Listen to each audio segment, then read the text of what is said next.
Jon, thank you for hosting us today. Pleasure. We've talked a lot about all the world-beating stuff that's happening in Buckinghamshire, and it's really important that we remember that in the middle of Buckinghamshire you have a film school which is the envy of the world. I mean, the NFTS is probably the greatest film school in the world. You can't say that, or you could. I can. So perhaps you tell us very, very quickly a little bit about the school, but also I was hoping you might just elaborate a bit on a couple of initiatives which you know are close to my heart. One is this fantastic initiative with Amazon, attracting one of the biggest streamers to come here to train creative people for themselves, which is great. And of course the BFI Film Academy, which goes to the heart, but fairly briefly. Okay, so the National Film and Television School's been here for 50 years. We celebrated our 50th anniversary just a year ago. The film studios here has been here 100 years, so it's got a real legacy as British Lion Studios.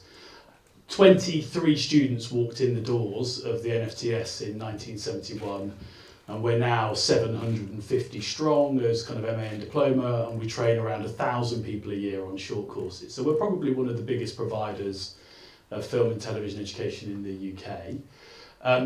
Our job is effectively to provide the people behind the camera at HOD level. So we're trying to take people who can leave the school and within 3 or 4 months shoot Ted Lasso, can do the music for Heartstopper, and they're 2 examples of people who graduated last February, because we run January to December, and immediately walked out into those jobs. So that's what we're trying to do.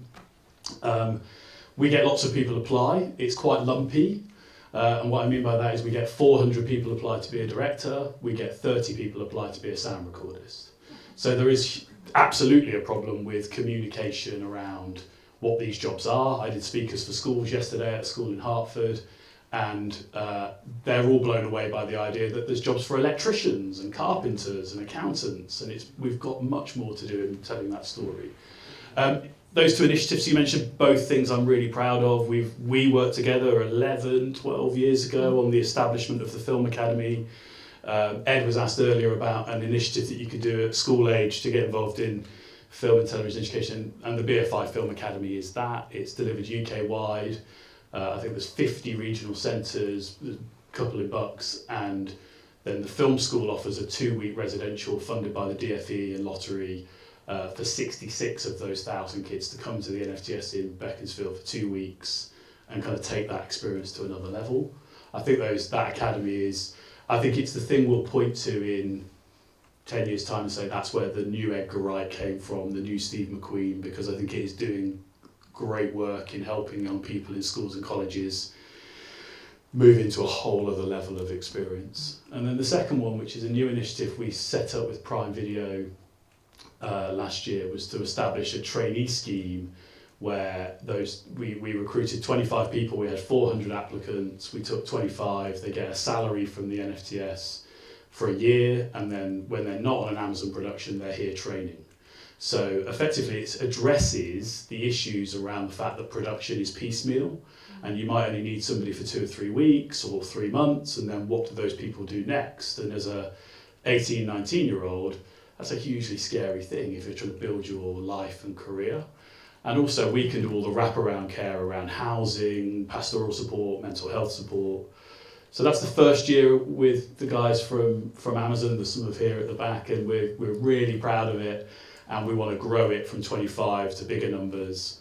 So that's the plan with that.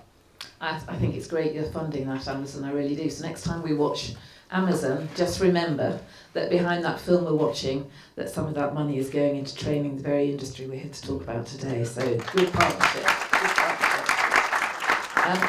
So Jon, I thought we should go to sort of pull back a bit from a lot of the detail we've been on today, and we've touched on it quite a lot, but to look at the wider political environment, because there's things that have really struck me today. So Ed talked about he'd been in a constant battle with getting creativity and creative industries and film onto the political agenda.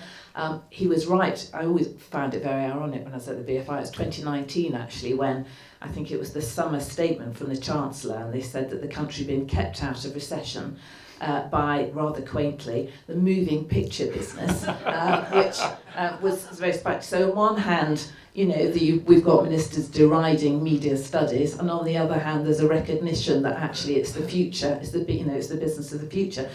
So it's interesting to think what because you're more in the swim nowadays, what you think the future's going to look like. We've talked about the T levels, slightly worrying they've been put off because could have been a rather good indication, particularly for vocational skills.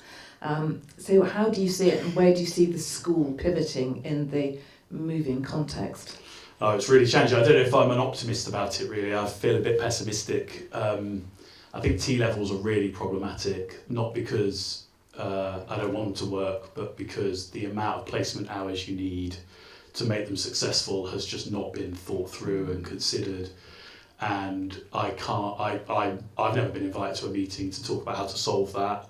Maybe other people in the room have, but I think there are a lot of employers who are totally unaware that this is a thing that's coming down the tracks. I think we need to think creatively about how we deliver those placement opportunities, which might not be on real productions, but might be on simulated productions. So that's going to take some creative thinking. I think the apprenticeship thing is a real problem. In the film and TV area, I understand that there's around £25 million spent by film and TV companies that effectively is a tax to the Treasury. I was with ITV the other day. They estimate they spend about £1.5 million on the levy and they see none of it back. Yeah. So, and I've also heard people effectively give up on it.